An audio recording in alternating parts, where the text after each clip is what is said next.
boys and girls, marrying time is here. That's right, we're talking Greg Kihn's Jeopardy on Kill the Video Star.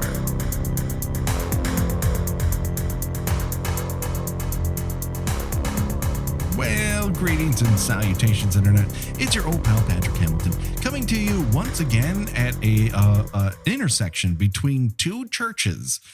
This is the Kill by Kill podcast, and of course, sometimes we take a little break from horror movies and we talk horrific music videos, and this is that time again. Of course, there's only one person I trust, that if I get pulled into a gaping maw by a giant sperm, she will help me pick up a guitar-sized piece of wood to fend off the zombies.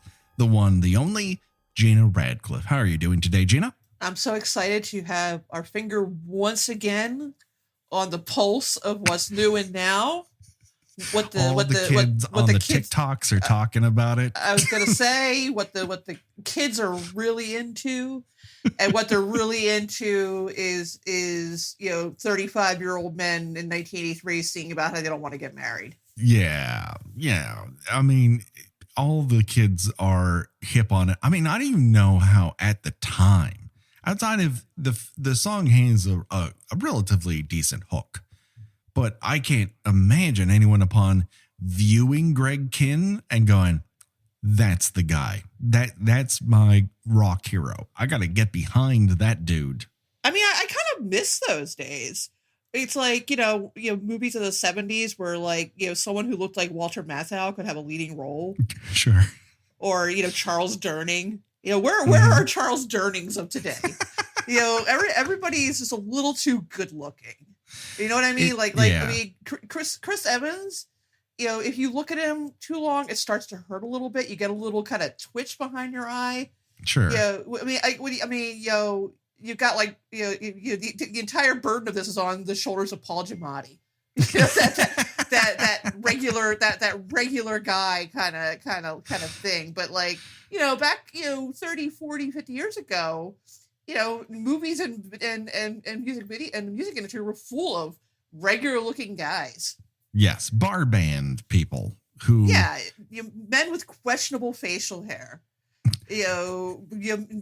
Men wearing t-shirts that are much too tight for them. Yes. People who had interesting body types you don't see nowadays. No one would refer to Greg Kihn as portly necessarily, but he would not be ready for prime time, despite his wavy hair. He's got a little bit of a White Sox mullet going on. White Sox mullet. Oh, his teeth are a little too short. I mean, everything about it. I don't want to pick on the guy's looks. His teeth are too short. There's some people who have that chiclet mouth thing, and it's not. As a person with too long a teeth, maybe it's jealousy that I look upon them, and I'm just like, people like human beings have bigger teeth than that, my man. He does not. Neither does his band of. They all look like they came stumbling out of a bar in Massachusetts. Yes. I couldn't tell any of them apart. I don't want to tell any of them apart because Greg Kihn did not have a career beyond this song, and to my knowledge, he didn't really have a career before it. There was he had one other song that was a minor hit that I did not recall going by the title. And then I looked it up on Spotify and I'm like, oh yeah, I vaguely remember this song. You've heard it warble out of some mall speaker somewhere. Right. But this was a pretty big hit. And surprisingly it was a hit on the dance charts. Well, it's got that 4 on the floor, that the funky bass synth that's working here. I can see why it was popular because there's an instrumental the bass line is funky, y'all. I'm not going to get into music theory, and I'm not going to try to pronounce the word that I could not pronounce. It just comes down to the fact that this song has a good, solid hook. and it keeps playing that bass hook over and over again. It never really lets up because it knows where the bread is buttered. That being said, the music video is fucking Banana Town. Yeah, it's another one of those from those that spate of horror themed videos. Even if in this case, if the lyrics have nothing to do with anything disturbing or unsettling. It's just it's the theme of the video is very from out of left field. They're related in that they all dwell in Greg Kihn's wariness of being in a relationship. It all very much boils down to Greg Kihn's pee-pee is in trouble because he does not want to be with one person. He's got to get back out on the road, and that county fair circuit has lots of available gals to hook up with. And if he's with you, he's really hurting himself. Yeah, it's a little, I'm a free bird, baby. I gotta fly. Oh my God. The weirdest fucking free bird you've ever come across. like a pterodactyl who should have fallen out of the nest when it was born. So the music video opens with two brides, not one, two brides being late to their own wedding. That's very important because I remember watching this video as a child. And then watching as a middle-aged person, I did not realize until later those are two different people. Yeah. They don't really, I mean, their dresses are slightly different. Yeah. They're both brunettes. They're both white. They're both dressed in white. One's at a distance. They're both sort of angrily running up the stairs. Like either they're late or they don't actually want to be there. Yeah. No one wants to be here. They are curiously by themselves. Which if I have been married, you are currently married. Yes. The one person who is the least left alone on the morning of their wedding is the bride. She is, unless she's managed to piss off every single person in her family and all of her friends, she's not walking into that church by herself. Well, for all we know, she has done that. The other thing is there are so many people who have to babysit Greg Kihn. Well, that's true. That's true. I mean, he is monitored 24/7. He is the runaway groom for all we know, because he could have been doing this the entire time. He's monitored. Like, people are like, fucking Greg, pull it together, will you? Every time he turns around, people are like, oh, come on, Greg. We think you're handsome. We think you're a good boy. Just get married this time. Do these people have money running on this? Is there a bet?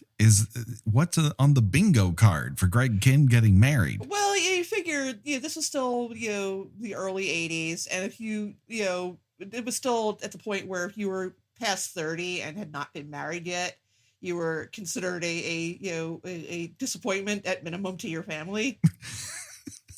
So many of these families deserve to be disappointed. Oh, for sure. Yeah. And we all know people who got married way too young or married the wrong person because they felt, browbeaten by their families into settling down and, due to horrendous results.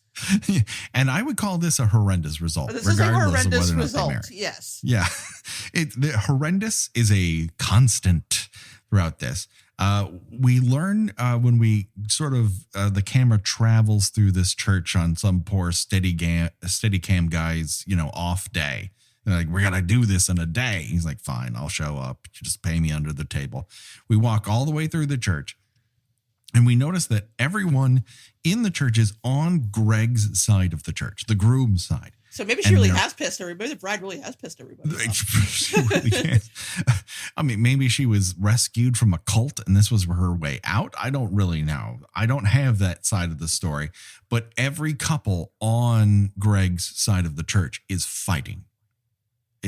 And this is a constant theme. If you're paired up already, you're in hell. Yeah, even his parents, like while they're waiting for him to get ready, are just like bickering with each other. Yeah. And of course, like, if you ever notice, one of my favorite things about watching MST3K shorts, like, are you too young for marriage and why take, industrial arts and stuff like that, is that you have a character who's like 16 and his parents are like 65. Right.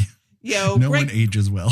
Greg's like in his 30s. His parents look like they're pushing 80. Like the mom looks like Aunt B. She's got like the frumpy dress on. The dad's like this little shriveled old husk of a man. Yeah, I mean, everyone kind of complained when Aunt May was hot in the latest Spider-Man, and then you kind of cast your mind back, like 50 she is old enough look.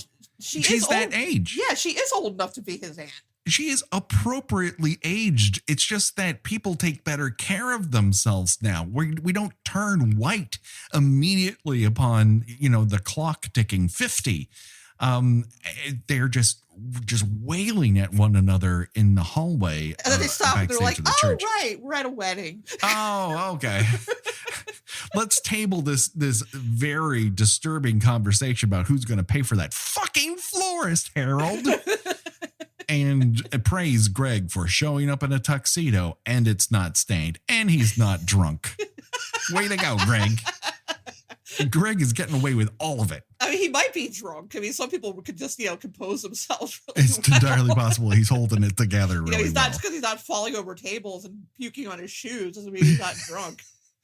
It's a real missed opportunity, I think, when we transition from the scene to the church and there's a children's choir singing, but they're not singing the lyrics to this song. Why? Why didn't they have them sing the lyrics to the song? That's like a gimme. Like, do I have to take somebody to fucking film school? It's right there. I don't know. Which video makes, a church wedding more sinister? This or White Wedding? Oh, well, White Wedding is just fucking more successful in terms of all of its presentation. They're very similar. They both have that weird video gauze look where everything's too blown out. And, the resolution is so minimal that everything just looks fuzzy. It just wears better in White Wedding. White Wedding's a better song. White Wedding's a better video. This feels like, Cousin Greg's White Wedding.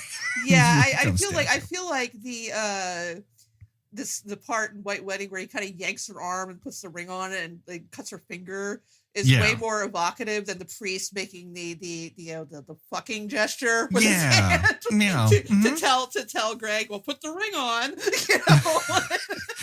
Well, no one says put the ring on with your index finger. That's the other problem. But even so, does Greg honestly think that the priest is asking him to bend his bride over and fuck her right on the altar at his fucking wedding? And what kind of cool ass priest would do that? Yeah. And Greg's like, hey, what do you think? What are you doing over here? He's just all of his shtick feels like his shoulders are too loose. And it's like a what a me sort of. I'm not into the dude at all. At one point, he very much has a persona like a open mic at a Lane's kind of. Yeah, well, he's fucking doing stand up to his groomsmen as the bride is walking up behind him, and the bride's dad grabs him by right underneath the armpit, like you do an 8-year-old who's like wandering into a Victoria's Secret. You're like, come on out. No, none of those women need you involved in their decision making here. And so this is where we begin to see the full thrust of the video, and that is commitment is scary to Greg Kihn. We have Greg's elderly parents in handcuffs. We see another couple whose hands meld together. And then finally, some sort of grotesque body horror where two kidneys are joining together in a French kiss. I gotta tell you, when I'm watching this, all I'm picturing is, David Cronenberg sweating over the script for Dead Ringers. And God, I really need something just, absolutely horrifying in this dream that she's having about, she's kind of tangled up with these two twins who are, unnaturally close to each other. What can I do to illustrate that? Yeah. He's in like his hotel room, isolated from his wife and kids, trying to finish this fucking script. Someone get me a Betamax of Greg Kihn's Jeopardy. And he looks up and he's like, holy shit, that's it. They done did it. We broke story, everybody. I'm flying back to Canada tonight. Special thanks to Greg Kihn. Who? What? Why? Really an unfortunate missed opportunity to not use Jeopardy in Dead Ringers. This is the only thing missing from that. This is running over their dead bodies. In the surgery suite. I need something to relax me. Play Greg Kihn's Jeopardy, please. Oh, man. Wowzers.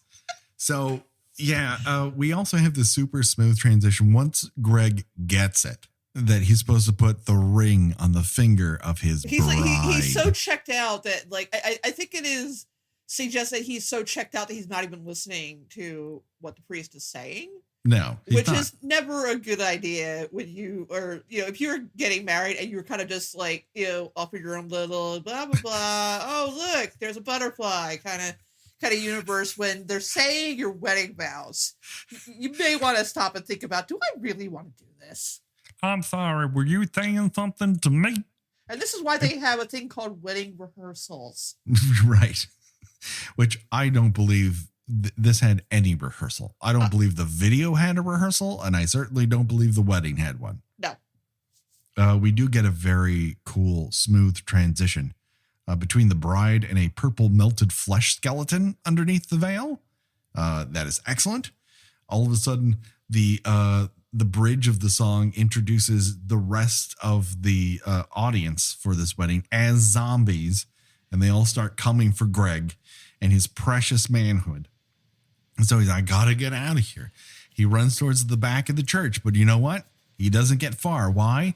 Because a gigantic sperm bursts out of the floor and drags him back to the altar. Yeah, everything I've read about it just describes it as a tentacled monster. No. No, I've seen tentacled monsters. We're very filled with that imagery in today's world. Tentacled monsters typically don't look like sperm. Everyone. They don't have one tentacle. Yeah, they don't have... Tentacle suggests they have several tentacles. Yeah, there's a single tentacle that looks very much like a sperm, dragging him towards a open vagina-like maw in the floor. So, yeah, Greg's pee-pee hurts, and it's very tiny, and it's very icky, and he doesn't think he has what it takes to be committed to another human being. And instead of standing up for himself and what he wants like a man, he has this gigantic music video to tell every woman who ever sees it, don't fuck with Greg Kihn. Just don't. He'll think of your vagina like a tentacled monster. He kind of does, but thank goodness for him, Gina, and for all of us. He grabs a piece of wood from a pew. It just happens to be the shape of a guitar, and he uses it as a weapon to fight back this vagina sperm monster, and then play it like a guitar at zombies for what feels like 5 hours, but it's really only 45 seconds. It's like what Pat Oswalt about his damn Yankees routine. He destroys the monster with the power of his rockin'. Yeah.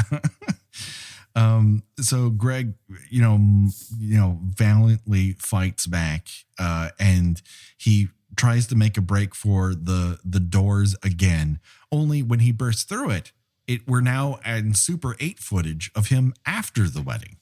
But wait, it gets better, because everyone's throwing rice and celebrating his marital bliss, and he gets into what we think is a limo. It's a hearse. There's no symbolism in this. I'm sorry, that's fucking art, I'll tell you.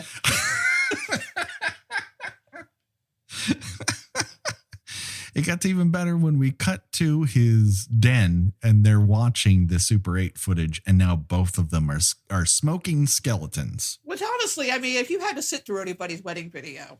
Yeah, you'd want to be a skeleton too. And they're the only two people involved, and it bored them to literal death. So. But it was all a dream. We learned that Greg was just having this fantasy while looking at his own face in the mirror. That's how bored he is. He's like looking at himself and like, I wonder what would happen if I had a wedding and everyone turned into zombies. He went into a fantasy world looking at his own fucking face. That's how boring he looks. And he's like, fuck this. This is when we discover probably the most horrific image of this entire music video. That is, we discovered that Greg is wearing gray shoes with a black tux. That's how you know he's not ready to get married. You're not ready to get married. If you can't handle putting black shoes with a black tux, this is a real fucking problem. Like, this is basic shit. This is your wedding day, for Christ's sakes. Thank goodness it's not his wedding day. He skips out the back door, which I don't think is new to Greg Kihn. And he's got to see if he's gonna hear. He listens to this. He's gonna sue us for slander. Is he still alive? Who knows? He's still alive. Yeah. Okay, come at us, Greg. I want to see proof that anything that we said here is not true. He put out 5 albums that where the titles were all plays on words with his last name. So he knows how to look up his own name. So yeah, we might want to keep his name out of the notes of the show. But I don't think our evaluation is off. Greg pulls an Irish goodbye on his own fucking wedding, steals some champagne. Which is really hard. Let's face it. That is, you are expecting a lot from the audience to kind of keep going with you after that. Sort of like, remember the movie Runaway Bride? Yeah. Like any movie that kind of involves, and I would say the only movie that gets away with this is The Graduate. Right. But if your hero, have I ever told you what one of my most unreasonably hated movies is? No. Well, maybe you have in passing, but I can't connect it right now. Let's go for it. It's Serendipity. With John Cusack. Uh-huh. Where it is probably one of the most contrived romantic comedies you will ever see in your entire life.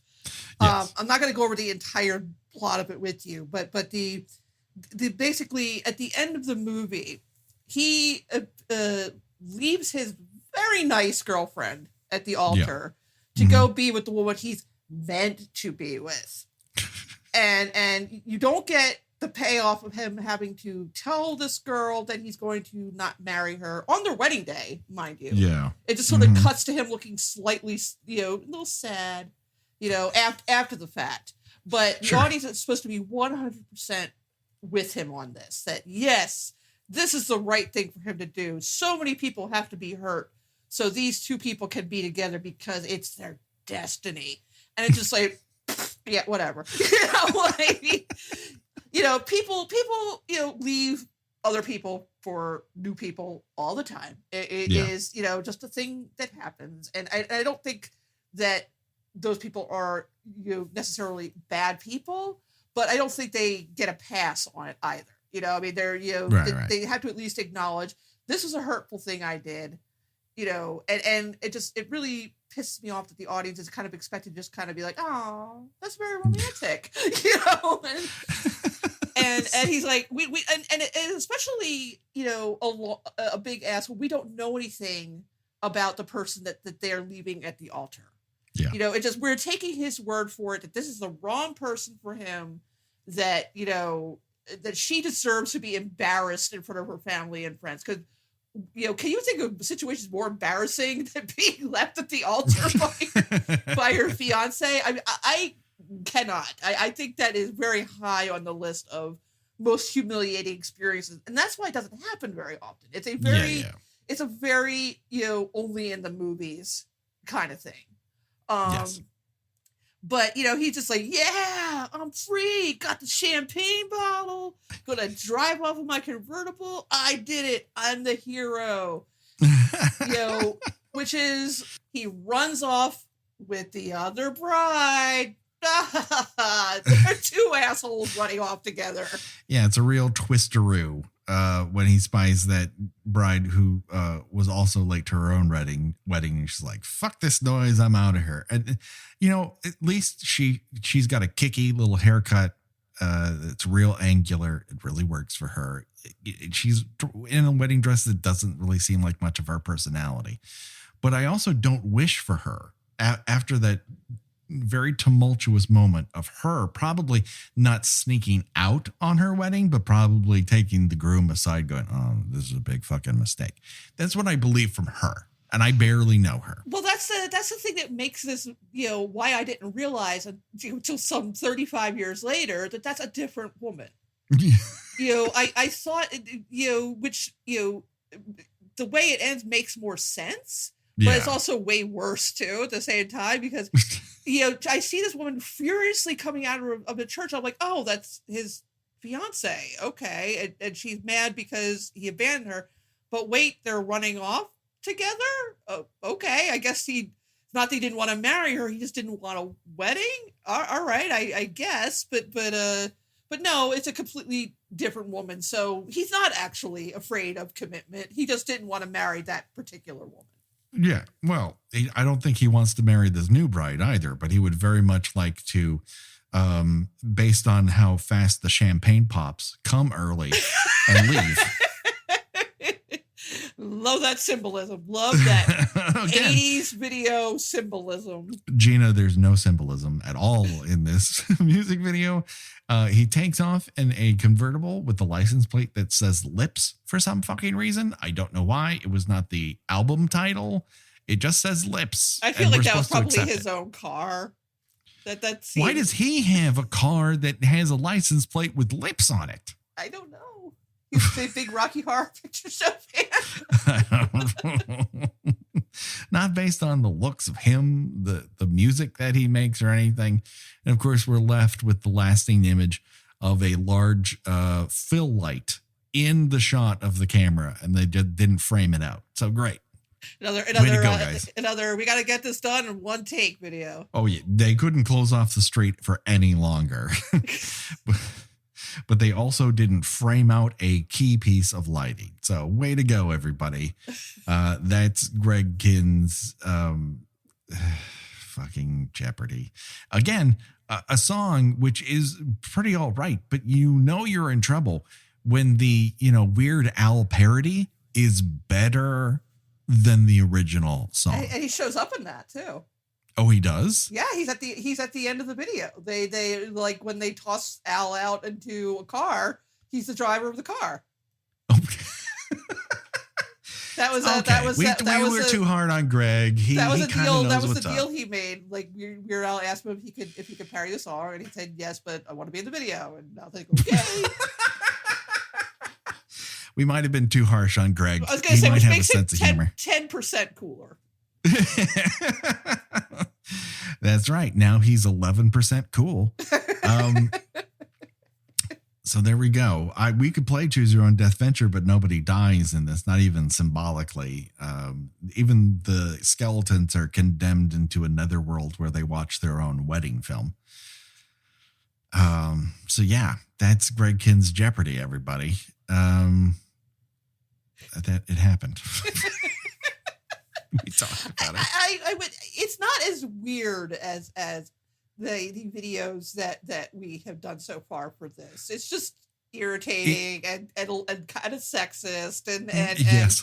And it's got that weird like another thing that these videos seem to enjoy is having like a skinny white man maniacally grinning, and it's got one of those. Yeah.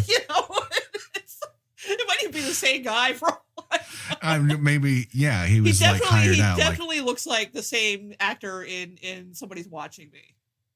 Just whose main job is to stand there unblinking with this, rictus of a grin on his face. Yeah. I would say that Somebody's Watching Me is weird for a good 3/4 of its runtime. And unfortunately, the weirdness really doesn't start hopping for the first 2 minutes of the music video. Before that, you're just watching an annoying guy be an asshole. Yeah. And then you're hoping he's pulled into the pit of hell by a sperm demon. Alas. It does not happen. So yeah, that's what it is. So Gina, where can people find you on these here internets? I write about movies and television at thespool.net, and I am on Twitter under Porcelain72. Do it today, people. Check it out. We are on Twitter. We are on Facebook. We are on Instagram sometimes. Please rate and review us on iTunes or anywhere you get your podcast. Our reviews have stopped. We we will be left behind in the dust. No one will know that we are around unless you, our listener, rates and reviews. Say you've already done it. Steal your partner's phone and use that. Sure, it's illegal and it's a violation of trust, but do you really want to be in a committed relationship? It's all one sperm demon away from making you into a purple skeleton. The only way you can stop it is rating and reviewing our podcast. That does it for me and Gina. Until next time, bye-bye, everybody. Bye.